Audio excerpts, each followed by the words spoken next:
बेटा review exercise देखते हैं। रिव्यू एक्सरसाइज में वो क्या कहता है, fill in the blanks in a parallelogram opposite sides are equal. Parallelogram में मैंने आपको बताया ना, पैरेललोग्राम बना के ऑपोजिट साइड्स क्या होती हैं, कॉन्ग्रुएंट। ये देखें, ये ठीक है, ये वाली साइड इसके इक्वल, ये वाली साइड इसके इक्वल। ठीक है, पैरेललोग्राम में ऑपोजिट साइड्स इक्वल होती हैं। उसके बाद कहता है in a parallelogram opposite angles are equal. ये वाला एंगल इस वाले एंगल के इक्वल होता है और ये वाला एंगल इस वाले एंगल के इक्वल होता है। Opposite angles are equal. Diagonals of parallelogram bisect each other at a point. देखें, डायगोनल ये वाले होते हैं, ये और ये एक दूसरे को बाइसेक्ट करते हैं एक पॉइंट पे। Medians of a triangle are concurrent. ये आपने देखा है ट्राइंगल, मैंने आपको थ्योरम कराया, एक्सरसाइज करवाई, आपने उसमें देखा है कि ट्राइंगल है, उनके मीडियंस आपस में क्या करते हैं, एक ही पॉइंट पे कंकरेंट होती हैं। Diagrams of parallelogram divide the parallelogram into two concurrent triangles. ये है कि हमारे पास पैरेललोग्राम है, उसको एक डायगोनल से काटा गया है, एक डायगोनल से। तो देखो ये वाला क्या है, इक्वल ट्राइंगल्स हैं, यानी कंकरेंट ट्राइंगल्स हैं। कंकरेंट ट्राइंगल्स में कट जाता है, डिवाइड हो जाता है। In parallelogram A B C D, A B कहता है ए बी बराबर है डी सी के, बी सी बराबर है ए डी के। तो बेटा मैंने आपको एंगल्स का भी बताया था, एंगल 2 बराबर होगा कंकरेंट ट्राइंगल्स में 2 एंगल 4 के, 1 एंगल 3 के। 1 3 के इक्वल होगा और 2 किसके होगा, ऑपोजिट एंगल्स होते हैं। 2 क्रॉसपोंडेंस जब देखते होते हैं दो ट्राइंगल्स की, 2 किसके इक्वल होगा, 4 की। इसका देखते हैं third question, find the unknown of the in the given figure. Unknown देखना है हमें, अननोन क्या है, यहाँ पे एक्स नोड भी है, वाई नोड भी है, एम नोड भी क्या है, अननोन है। ध्यान से क्वेश्चन देखिए, हमारे पास ये देखिए ये वाली साइड इसके इक्वल है, यानी ये क्या है, एक पैरेललोग्राम है। ठीक है, पैरेलल है ना, ये दोनों लाइंस पैरेललोग्राम है। अब देखें यहाँ पे ये वाला एक्स नोड फाइंड करना है, वाई नोड फाइंड करना है, एन नोड और एम नोड। मैंने अभी आपको पैरेललोग्राम में बताया कि आमने सामने वाले यानी ऑपोजिट एंगल्स क्या होते हैं, इक्वल होते हैं। तो ये 75 का, तो ये भी 75 का हुआ। अगर ये 70 एन हमारे पास क्या हुआ, 75 का, तो हमारे पास अगर ये वाला 75 है तो ये भी क्या होगा, 75 का, यानी हमारे पास एक एन नोड की वैल्यू क्या आ गई, 75, यानी एक अननोन की वैल्यू हमने फाइंड आउट कर ली। अब बेटा देखें, इसकी तो वैल्यू फाइंड होगी, हमारे पास 3 अननोन रह गए, x node, y node, m node.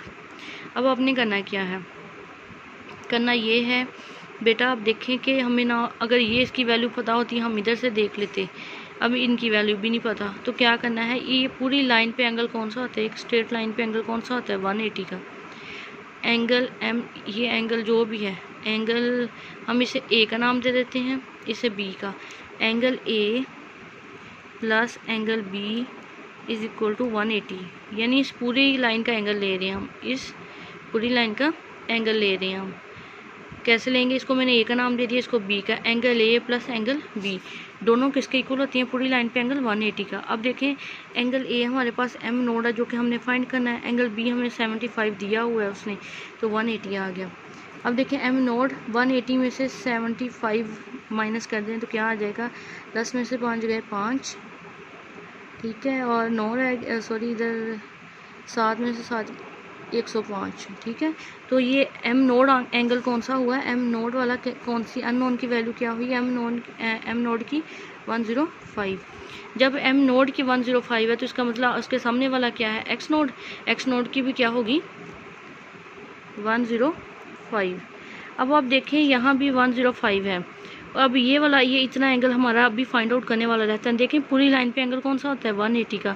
180 में से हमें 105 का पता चल गया है, तो 180 में से 105 निकाल दें तो कितना, ये एंगल कितना बचा, ये जो है वाई नोड कि जितना यहाँ एंगल होगा उतना ही वहाँ एंगल होगा। वैसे भी आपको दूसरी बात भी समझा देती हूँ, पूरा एंगल लाइन पे 180 में से 105 का हमें पता चल गया। 180 में से 105 निकाल दें तो 75 बच जाएगा, यानी वाई नोड हमारा क्या आया, 75। दूसरे लफ्ज़ों में जो इधर एंगल होगा बेटा वो ही इधर एंगल होगा।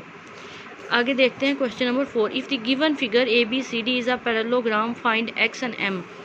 एक्स हमारे पास यहाँ पे है, एम हमारे यहाँ है, कहता फाइंड आउट करें। कैसे फाइंड आउट करेंगे?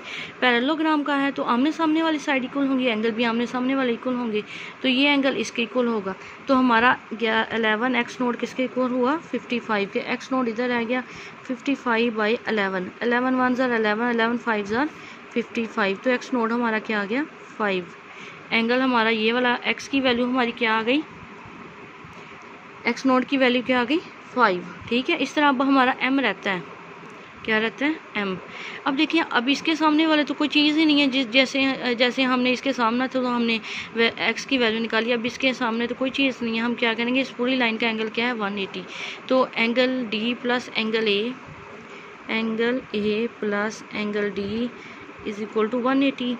एंगल A हमारे पास क्या है? 55, और एंगल D की वैल्यू क्या दी है उसने?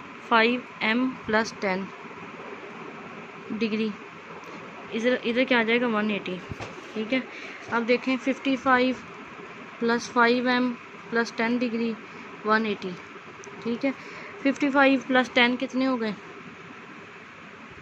55 plus 10 65 plus 5m is equal to 180।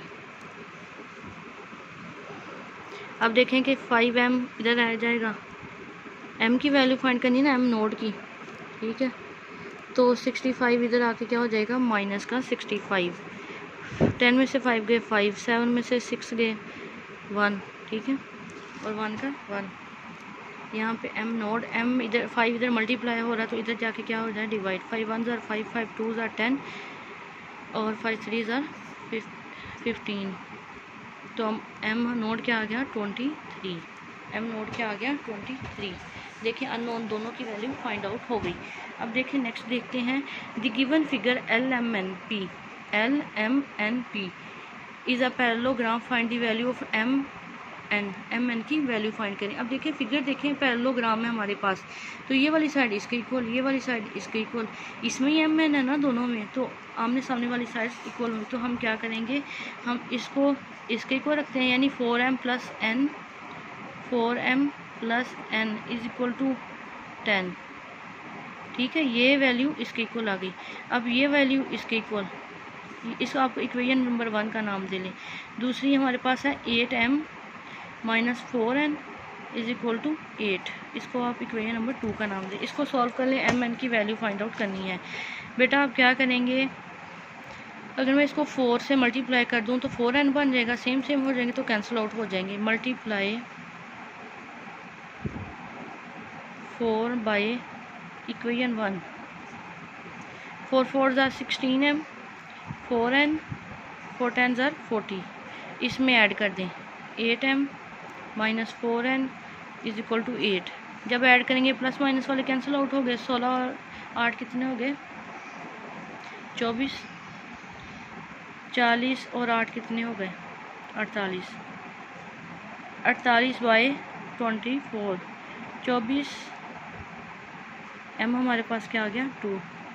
अब जब m हमारे पास 2 आया तो आप इन दोनों इक्वेशन में किसी में भी m की वैल्यू पुट कर लें। मैं फर्स्ट वाली में पुट कर रही हूँ। 4m की क्या आई? 2 plus n is equal to 10। 4 2 ज़ार 8, 8 इधर प्लस 4 है, उधर जाके क्या हो जाएगा? माइनस 10 माइनस 8, तो क्या आया? 10 में से 8 गए 2, यानी m भी 2 आया और n भी 2 आया, m भी 2 आया और n भी 2 आया। इसी तरह देखें इन दी क्वेश्चन 5 कहता है, क्वेश्चन 5 में सम ऑफ ऑपोजिट एंगल्स यही है। 55 प्लस 55 कितने हो गए? 110। फाइंड द रिमेनिंग एंगल, ये वाला एंगल और ये वाला एंगल फाइंड आउट करें। अब उसने कह दिया है कि अब देखें हमारे पास ये वाला एंगल है, ये नहीं है। हमें पता स्ट्रेट लाइन पे एंगल किसके इक्वल होता है? 180 पे। तो हम लिखेंगे measurement angle P plus measurement angle L is equal to 180। इसमें हमें L वाला एंगल पता है कितना है? 55।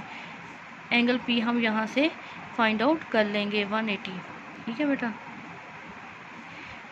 मेजरमेंट एंगल P 180 माइनस 55, 10 में से 5 गए 5, ठीक है, और 7 में से 5 गए 2, 1 का 1, तो एंगल P हमारे पास कितना आया? 125, यानी एंगल हमारा कितना है? 125।